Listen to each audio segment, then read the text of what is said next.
Hello students. तो अपन last class में tensor के बारे में पढ़ रहे थे। तो वहाँ पे अपन ने पढ़ लिया था कि क्वांटा वेरिएंट टेंसर क्या होता है, उसका ट्रांसफॉर्मेशन क्या होता है। ठीक है, इस क्लास में अपन देखेंगे कोवेरिएंट टेंसर के बारे में। कोवेरिएंट टेंसर यानी कि आपका सहचर प्रदेश। ठीक है, तो लाइक आपका क्वांटा वेरिएंट था, उसी प्रकार क्या है आपका कोवेरिएंट टेंसर है। क्या है कि आपके वही दो निर्देश तंत्र है, एस और एस डैश निर्देश तंत्र। सेम ये भी आपका निर्देश तंत्र है। इसमें कोई आपकी क्वांटिटी है, कोई भी आपका टेंसर है ए, ठीक है, जिसके कितने मान हैं, एन घटक है, उसको डिनोट कर रहा हूँ मैं ए वी से। और जहाँ वी क्या है 1 2 3, और जिसके कितने कोऑर्डिनेट्स है x1 x2 x3 वगैरह वगैरह। समझ में आया क्या कर रहे हैं अपन। आपका एक एस निर्देश तंत्र है जिसमें कोई भी क्वांटिटी है ए, लाइक क्वांटा वेरिएंट, यहाँ पे कोवेरिएंट हो जाएगा। और उसके निर्देशांक क्या है उन क्वांटिटीज के x, x1 x2 x3 और आगे जितना भी क्वांटिटी होगी उतने। एस डैश में क्या है, वही क्वांटिटी मैंने मान ली ए बार म्यू। क्या मान ली मैंने, ए बार म्यू। यहाँ पे वी क्या है, इंडेक्स है। यहाँ पे इंडेक्स क्या मानी है मैंने, v, और यहाँ पे क्या इंडेक्स मानी है मैंने, म्यू। ठीक है, तो a बार म्यू है जिसके निर्देशांक क्या होंगे आपके x bar 1 x bar 2 x bar 3 और सो ऑन। तो सबसे पहले तो आपको रिप्रेजेंटेशन समझ में आना चाहिए कि s में क्या है और s डैश में क्या है। तो सबसे पहले अपन देखेंगे s से s डैश में कैसे रिप्रेजेंटेशन है या कोवेरिएंट टेंसर की डेफिनेशन क्या है। तो यदि कोई टेंसर a निम्नलिखित अवकल समीकरण को या निम्नलिखित समीकरण को क्या करता है, फॉलो करता है, सेटिस्फाई करता है, संतुष्ट करता है, तो वह जो टेंसर होगा वो क्या होगा, वो होगा फर्स्ट रैंक का। पहले अपन देखेंगे फर्स्ट रैंक का कोवेरिएंट टेंसर। कौन सी रैंक का, फर्स्ट रैंक का। तो इसकी जो डेफिनेशन है, जो अवकल समीकरण है, वही क्या है, इसकी डेफिनेशन है। तो क्या होगी देखिए, A bar mu equal to del x we upon del x bar mu A v के बराबर। ये क्या है आपका फर्स्ट रैंक का कोवेरिएंट टेंसर है, सहचर प्रदेश है ये वाला। A bar mu equal to del x we upon del x bar mu A v के बराबर। याद रखना यहाँ पे अगर बार है क्वांटा में वेरिएंट में तो क्या था, A bar j equal to del x bar j upon del x i A i था, इस प्रकार था। जो बार वाली टर्म है वो ऊपर आ रही थी, जो नॉर्मल वाली टर्म है वो नीचे आ रही थी। यहाँ पे क्या होगा, यहाँ पे उल्टा होगा। जो बार वाली टर्म है वो नीचे आएगी। देखना, अगर ये ऊपर की साइड है तो ऊपर आएगी, और ये नीचे की साइड है तो नीचे आएगी। ये वाला ध्यान रख लेना आप। थोड़ी सी ट्रिक है कि ये अगर जो इंडेक्स है ऊपर की साइड है बार में, तो इधर की साइड क्या आएगी, ये वाली जो कंपोनेंट्स आएगा वो ऊपर की साइड आएगा। अगर ये नीचे की साइड है सबस्क्रिप्ट में, तो ये भी किधर आएगा, नीचे की साइड आएगा। तो ये क्या है आपका फर्स्ट रैंक का कोवेरिएंट टेंसर। क्लियर है। तो ये अगर आपको ध्यान रखना है फर्स्ट रैंक का कोवेरिएंट टेंसर कैसे डिफाइन करते हैं। ठीक है, अब है आपका इसी का ट्रांसफॉर्मेशन करना है। क्या करना है, ट्रांसफॉर्मेशन, रूपांतरण। जैसे क्वांटा वेरिएंट में किया था, इसी प्रकार कोवेरिएंट में करेंगे। तो ये एस से एस डैश में था, वहां पे किस में करेंगे, एस डैश से एस में। देखिए समीकरण 1 मैं क्या करना चाहता हूं, मैं लिखना चाहता हूं कुछ A B equal to A bar mu, और यहाँ पे कौन सी टर्म आएगी वो मैं देखना चाहता हूँ। ये इंडेक्स चेंज हो सकती है, पहले बता रहा हूँ ये इंडेक्स चेंज हो सकती है। कॉन्ट्रा में किया था, या तो इंडेक्स सेम रख लो या इंडेक्स चेंज कर लो, बात एक ही है, बशर्ते शर्त कंडीशन ये है कि जो इंडेक्स का मान है वो क्या होना चाहिए, समान होना चाहिए। तो समीकरण 1 में अब मैं रूपांतरण कर रहा हूँ, ये था एस से एस डैश में, ये है एस डैश से एस में। समीकरण 1 में किसका गुना कर रहा हूँ मैं, ये बार वाली टर्म हटाना चाहता हूँ, तो उसके लिए क्या कर रहा हूँ मैं, del x bar mu upon del x lambda का गुना करने पर, del x bar lecture number 23 है आपका, गुना करने पर। तो समीकरण 1 ये है, अपने को करना है del x bar mu upon del x lambda, जहाँ म्यू और लैम्बडा भी क्या है आपकी एक इंडेक्स है, अलग अलग इंडेक्स है। यहाँ पे देखिए समीकरण 1 का गुना कर रहा हूँ, लेफ्ट साइड में कर रहा हूँ तो लेफ्ट साइड में ही होगा, ठीक है। Del x bar mu upon del x lambda क्या है यहाँ पे, A bar mu equal to, ये क्या है डेल एक्स बी, या इसको पहले मल्टीप्लाई कर लूँ, del x bar mu upon del x lambda क्या है ये वाली term, del x b upon del x bar mu, और यहाँ पे क्या है ए बी। समझ में आया क्या किया है, क्या किया है अपन ने, समीकरण 1 को गुना कर दिया। अब देखिए कोई कट पिट रहा है क्या, ये वाली टर्म और ये वाली टर्म, इसको इससे काटो, इसको इससे काटो, कैसे भी काट लो, ठीक है। तो ये वाला कैंसिल आउट, क्या बचेगा आपका, del x we upon del x lambda A V किसके बराबर है ये, del x bar mu upon del x lambda A bar mu के। याद है क्रोनिकर डेल्टा, क्रोनिकर डेल्टा की डेफिनेशन आप जानते हो क्या है, del X del I J equal to क्या होता है आपका, del x I upon del X J, और आई इक्वल टू जे हो तो 1, I not equal to J हो तो 0। ये सारी डेफिनेशन आप जानते हो। तो यहाँ पे क्या होगा, del x we upon del x lambda को किस में लिख रहा हूँ मैं, क्रोनिकर डेल्टा के रूप में। क्या आ जाएगा ये, del V lambda A V equal to क्या आएगा यहाँ पे, del x bar mu upon del x lambda A bar mu के बराबर। तो यहाँ पे देखना, यदि v का मान लैम्बडा के बराबर है, इसको हटा देता हूँ। अभी क्या है आपका, क्या किया है मैंने किया है यहाँ पे डेल v लैम्बडा का जो वैल्यू है वो होगा आपका del x we upon del x lambda के बराबर। अब मैं क्या रख रहा हूँ, v इक्वल टू लैम्बडा रख रहा हूँ, तो क्या आ जाएगा, इसकी वैल्यू 1 आ जाएगी। अब v not equal to lambda होगा तो इसकी वैल्यू कितनी आएगी, 0 के बराबर। तो v इक्वल टू लैम्बडा है, वैल्यू कितनी आएगी इसकी, 1 के बराबर। तो ये 1 हो जाएगा। तो यहाँ पे ये वाली समीकरण क्या बन जाएगी आपकी, देखना, del x bar mu upon del x lambda को v के बराबर रख दो तो v A bar mu equal to क्या आ जाएगा यहाँ पे, ए वी, क्योंकि इसका मान तो हो गया 1, आप ऐसे लिख लो, या फिर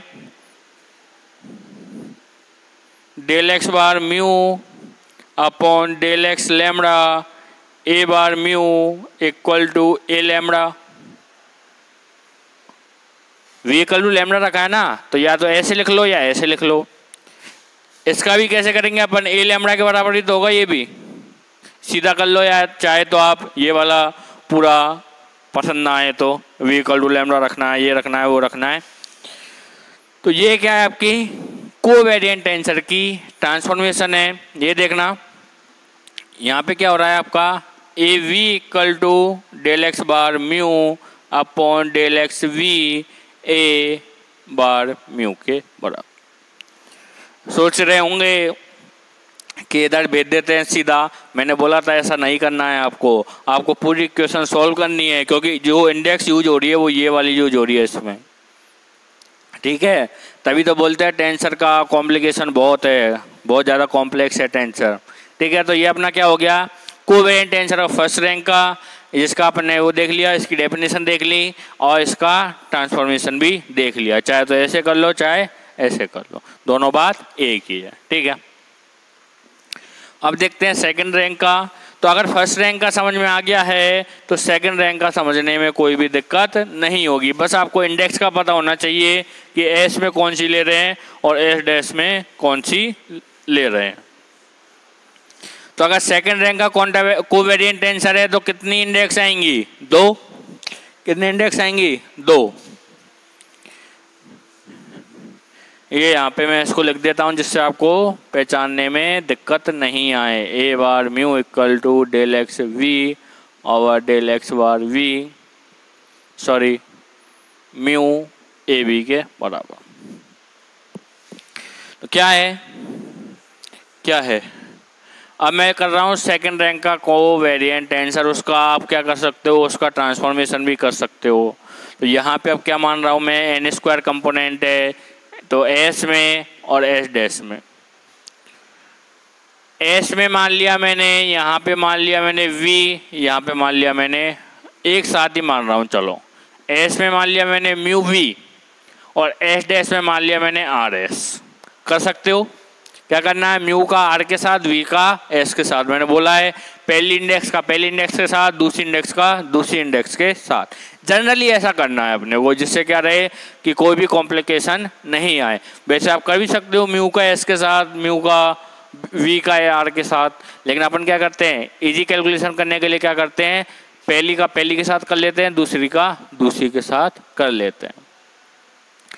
तो बताइए इसमें क्या होगा, ए, इसमें क्या होगा ए बार, ठीक है। इसमें क्या कोऑर्डिनेट्स होंगे एक्स, इसमें एक्स बार।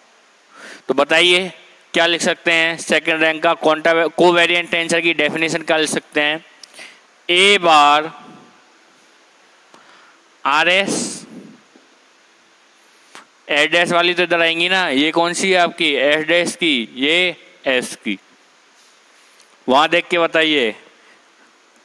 तो वहां पे म्यू है खाली, यहाँ पे क्या है आर एस 2 है। अब एस वाली जो कोऑर्डिनेट्स है वो पहले लिखने हैं। तो एक्स वाले कौन से है, डेल एक्स म्यू अपॉन पहली का पहली के साथ del x bar R, del x we upon क्या लिखेंगे, डेल एक्स बार एस, और यहाँ पे आ जाएगा आपका ए म्यू वी के बराबर। समझ में आया नहीं आया ये बताइए। अगर समझ में आ गया है, अगर ये समझ में आ गया ना, अगर कॉन्ट्रा आ गया तो ये आ गया होगा, अगर ये आ गया तो सेकंड रैंक को समझने में कोई भी दिक्कत नहीं होगी, ठीक है। क्या किया है देखना, म्यू का आर के साथ कनेक्शन कर दिया और वी का एस के साथ कनेक्शन कर दिया, जिससे क्या होगा आपका ये कनेक्शन हो जाएगा। देखना म्यू का आर के साथ, वी का एस के साथ, आर एस यहाँ पे बार में है, यहाँ पे इधर की साइड, तो ये किधर आएंगे नीचे, ये नीचे की साइड है तो ये नीचे, म्यू भी इधर गया तो म्यू भी इधर की साइड ऊपर आ जाएगा, बार इधर है बार नीचे। यही बस कोवेरिएंट और कॉन्ट्रावेरिएंट को अपने को ध्यान रखना है। अगर मैं देखूँ हायर रैंक की, उच्च कोटि के टेंसर की, तो हायर रैंक के टेंसर को कैसे लिखेंगे बताइए। अब मैं आपको एक एग्जांपल दे रहा हूँ, वीडियो को पॉज करना फिर लिखना उसको, एस और एस डैश। क्या मानोगे, यहाँ पे मान लो आप एस में तो मान लो पी क्यू आर, ठीक है, और एस डैश में मान लो आप ए बी सी, कुछ भी ले सकते हो इंडेक्स स्मॉल लेटर में। तो वीडियो को पॉज करिए और इसको सॉल्व करने की कोशिश करिए, ठीक है।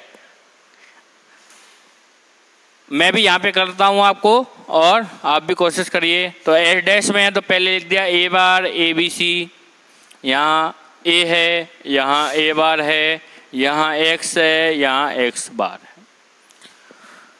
तो A bar A B C equal to क्या आएगा, पी का ए के साथ, क्यू का बी के साथ, आर का सी के साथ, ये कनेक्शन करना है अपने को, ठीक है। क्या आएगा, डेल एक्स, क्या आएगा del X P upon del x bar A, del X Q upon del x bar B, del X R upon del x bar C A, क्या जाएगा आपका पी क्यू आर। ये आपका थर्ड रैंक का covariant tensor है। अगर जिसने solve कर लिया है बधाई हो, और अगर नहीं आया है तो शुरू से पढ़ के देखिए एक बार कॉन्ट्रावेरिएंट कोवेरिएंट का। अगर आपको नोटेशन समझ में आ रहे हैं तो फिर आप आराम से इसको सॉल्व कर सकते हो, ठीक है।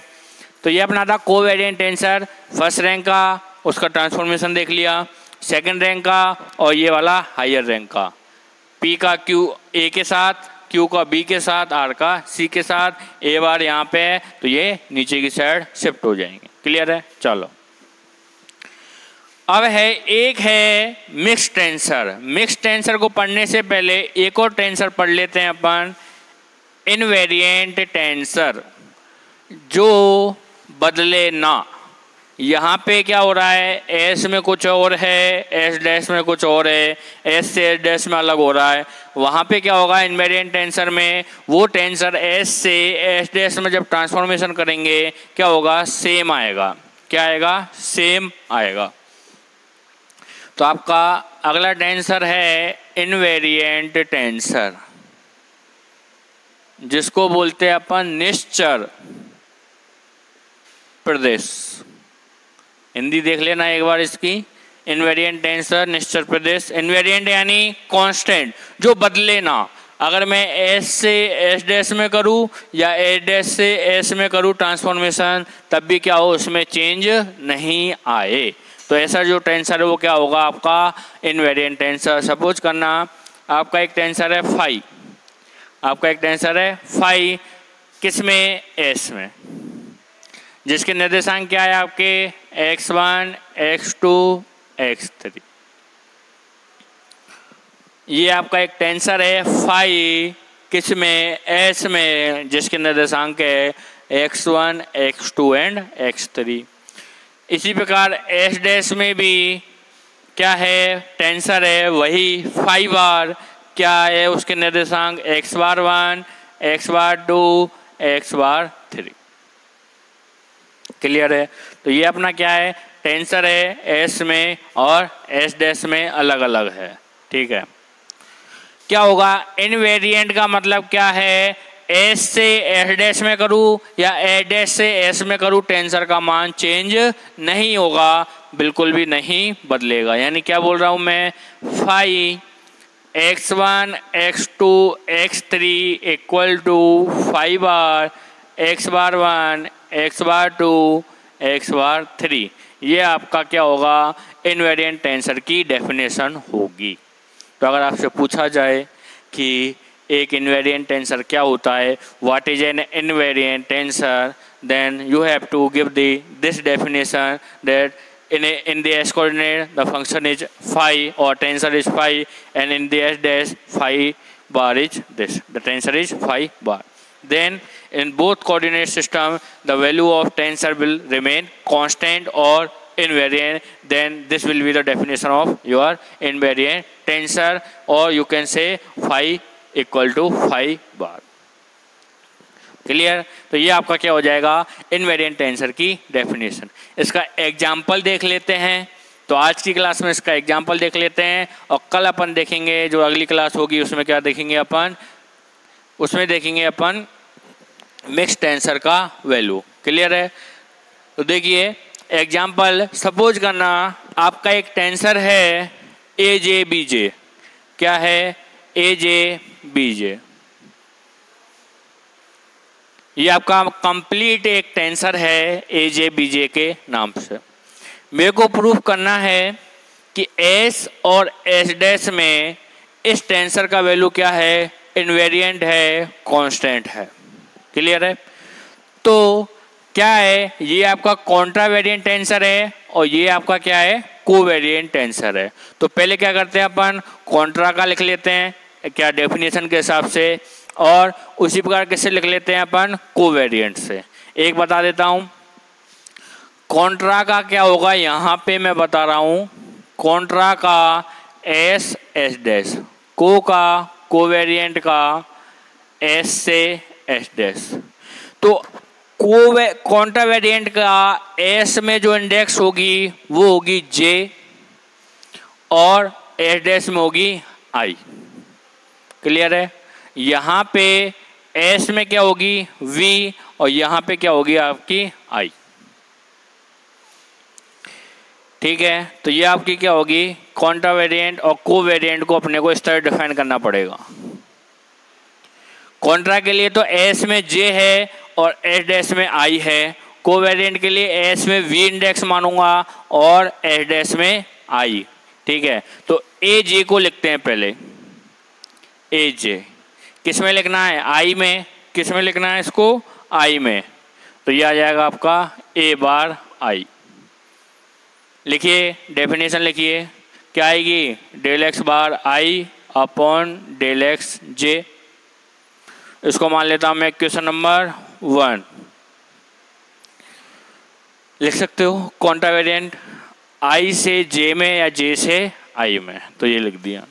इसी प्रकार कोवेरिएंट का बीजे का लिखना है, यहाँ पे क्या आएगा आपका बी बार जे। ठीक है, और यहाँ पे क्या आएगा आपका वी वी, क्या आएगा वी वी या इसको लिख लो आई। ठीक है, क्या आएगा आपका del x V over del x bar I. क्या बोला है मैंने, एस में वी माननी है और एस डैश में आई माननी है। ठीक है, तो बी बार आई लिख दिया। कॉन्ट्रावेरिएंट की डेफिनेशन कोवेरिएंट की डेफिनेशन ये वाली ध्यान रख लो आप, यहाँ पे आई है, यहाँ वी है, यहाँ आई है, यहाँ पे जे है, बस ये समीकरण नंबर 2 है। अब क्या कर रहे हैं, समीकरण 1 और 2 का क्या कर रहे हैं, गुना कर रहे हैं। समीकरण 1 और 2 का गुना कर रहे हैं, तो करिए गुना, मल्टीप्लाई करिए। मल्टीप्लाई इक्वेशन 1 एंड 2, क्या मिलेगा आपको A bar I B bar I equal to del x bar I over del X J del x we upon del x bar I A J V V के बराबर।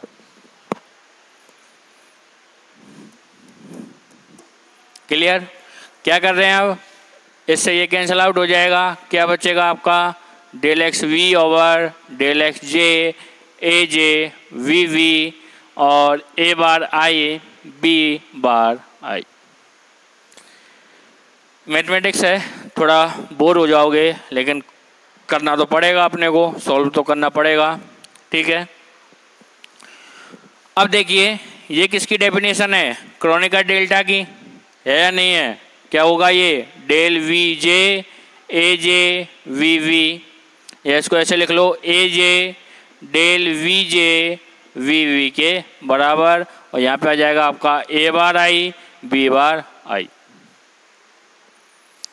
तो यहाँ पे देखना ये वाली टर्म v का मान j के बराबर है, तो क्या हो जाएगा आपका डेल वी जे किसके बराबर आ जाएगा 1 के, या सीधा कर लो वी वी सेम है, ये क्या बन जाएगा आपका, ऐसे भी तो करते थे अब del I J A J equal to del I sorry A I.